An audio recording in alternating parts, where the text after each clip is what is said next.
عامل هر شکست همان کبر سازنده افسون و مست.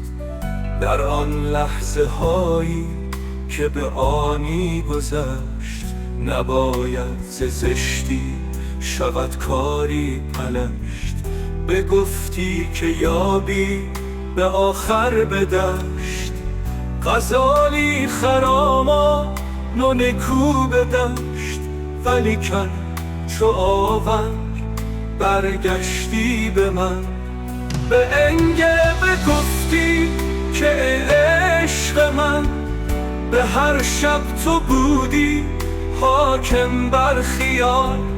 برایم تو هستی همواره حلال. شکستی تو پلها را در پشت سر نشاید که عشقم شود از برایت به فر. من آنم که در عشق‌ورزی و عاشقی بر آنم که یابم شخص دل لایقی.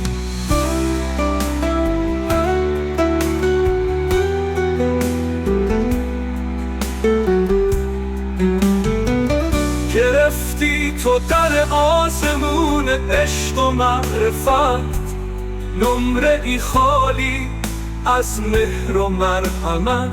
نخواهم که باشم دیگر با تو هیچ ز وقت و مکانم ز پایم مپیچ.